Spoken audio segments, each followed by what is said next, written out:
Sir cancer అంటే చాలా డెవస్టేట్ అయిపోతారు కదా ఫ్యామిలీస్. కరెక్ట్. సో ఎలా హౌ డు దే అంటే కమ్ టు యూ అండ్ మీరు ఎలా కోప్ చేస్తారు, ఎలా డీల్ చేస్తారు? ఫస్ట్ ఆఫ్ ఆల్ చాలా మంది వచ్చినా ఏం చెప్తారంటే డయాగ్నోసిస్ చెప్పొద్దు, ఆ వర్డ్ చెప్పొద్దు, చెప్తే కృంగిపోతారు, కూలిపోతారు, చెప్పొద్దు. ఎవరు చెప్తారు? ఫ్యామిలీ మెంబర్స్ చెప్తారు. సో అంటే వాళ్ళు నన్ను ఎలా చూస్తారంటే నేను ఏదో డెత్ సెంటెన్స్ ఇస్తున్నాను వాళ్ళకి, ఇంతకాలం ఉంటారు అనేటువంటి ఒక ఎక్స్పెక్టేషన్ తో వాళ్ళు నా ముఖం చూస్తూ ఉంటారు. సో అంటే ఇది రియలీ పెయిన్ఫుల్. ప్రతిరోజు కూడా వాళ్ళు ఇంకెంతకాలం ఉంటుంది, లైఫ్ ఎంత అడిగినప్పుడు వాళ్ళకి ఏం చెప్పాలి? మనం ఉన్నది ఉన్నట్టుగా చెప్పాలా? ఎగ్జాక్ట్ గా మనం చెప్పగలమా? ఫస్ట్ ఆఫ్ ఆల్ అన్ని జబ్బులు ఒకేలాగా బిహేవ్ చేయవు. ఒక ఓవరాల్ ట్రెండ్ బట్టి మనం ఒక గెస్ చెప్తాం తప్ప I can't exactly quantify somebody's life కదండి. సో అంటే it is really in a way painful. ఎందుకంటే 80% ఇప్పుడు కూడా లేట్ స్టేజ్ లో మన దగ్గరకు వస్తున్నారు కదా. అంటే మెజారిటీ వాళ్ళకి బ్యాడ్ న్యూస్ ఇవ్వాల్సి వస్తుంది. అవునవునవును, బ్యాడ్ న్యూస్. అంటే మీరు స్టేజ్ 3, 4 లో ఉన్నారు.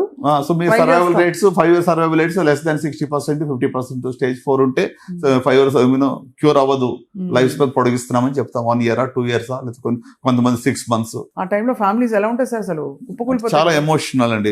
డెఫినెట్ గా ఇట్స్ వెరీ పెయిన్ఫుల్. అంటే క్యాన్సర్ లో ఒకటి ఏంటంటే పేషెంట్ తో పాటు ఫ్యామిలీ అంతా కూడా సఫర్ అవుతుంది. బోత్ ఎమోషనల్లీ, ఫైనాన్షియల్ గా కానీ, సోషల్ గా కానీ మొత్తం ఫ్యామిలీ సఫర్ అవుతుంది. అసలు ట్రీట్మెంట్ తీసుకుంటున్నప్పుడు కూడా నేను విన్నది చాలా పెయిన్ఫుల్ గా ఉంటుంది. అంటే సర్జరీ అంటే దెబ్బతో అయిపోతుంది, బట్ ఆ తర్వాత కీమోథెరపీ కానీ, రేడియేషన్ కానీ, దాని సైడ్ ఎఫెక్ట్స్ కానీ చాలా డ్రైన్ అవుట్ అయిపోతారు కదా సార్. డెఫినెట్ గా అంటే I won't say cancer treatment journey simple నేను చెప్పను కానీ, బట్ గత 10 ఏళ్లలో క్రితానికి ఇప్పటికి చూస్తే మార్పులు బాగా వచ్చాయి. బట్ ఈవెన్ దెన్ ఇది రాకుండా చూసుకుంటాం అంత ఉత్తమమైనది ఏది లేదు అని మనం గ్రహించుకోవాలి.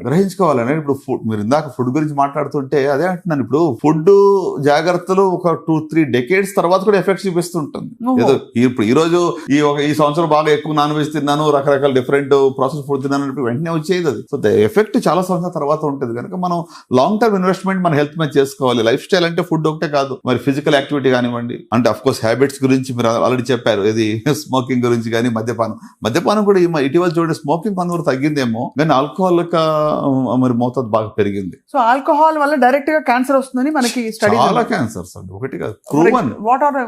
ఓరల్ క్యాన్సర్స్ కానివ్వండి, it can be stomach cancer కానీ, ఈసోఫేస్ క్యాన్సర్ కానీ, కిడ్నీ క్యాన్సర్ కానీ, ప్యాంక్రియాస్ కానీ, యూరినరీ బ్లాడర్ కానీ, multiple. And with smoking risk ఉన్నప్పుడు ఇంకా రిస్క్ పెరుగుతూ ఉంటుంది. దాంతో పాటు ఇంకా సరే ఆల్కహాల్ తో పాటు న్యాచురల్ అదర్ హ్యాబిట్స్ అన్ని, స్లీప్ ప్యాటర్న్స్ మారిపోతాయి. స్ట్రెస్ పెరుగుతుంది. స్ట్రెస్ డైరెక్ట్ గా క్యాన్సర్ కారణం నేను చెప్పను కానీ ఇండైరెక్ట్ గా కారణం అవుతుంది. ఎందుకంటే స్ట్రెస్ వల్ల ఏమవుతుంది, అలవాట్లకి బానిసలు అవుతారు. అవును. సో దానివల్ల అంటే ఇట్స్ మల్టీఫోల్డ్ ఎఫెక్ట్ అనమాట. డైరెక్ట్ గా స్ట్రెస్ క్యాన్సర్ కారణం అని చెప్పి ఎవరు ప్రూవ్ చేయడం కష్టం. ఇది అవునవును, అంతే. అదే అడుగుతారు అందరూ, ఏంటి ఎలా చెప్పు, స్ట్రెస్ లేదా, అందరి జీవితంలో స్ట్రెస్ ఉంది కదా.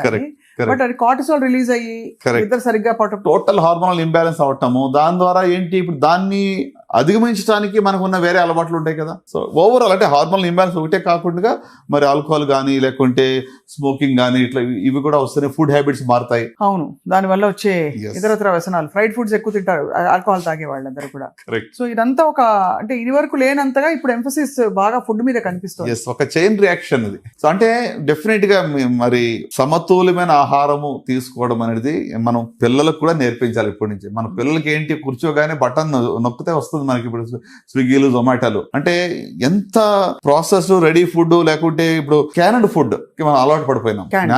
క్యాన్డ్ ఫుడ్ అలవాటు పడిపోయినాం. సో ప్యాకేజ్డ్ ప్రిజర్వేటివ్స్ వీటన్నిటితో ఉన్న ఫుడ్ కన్నా న్యాచురల్ ఫుడ్ తీసుకోవడం ఎంతైనా మంచిది.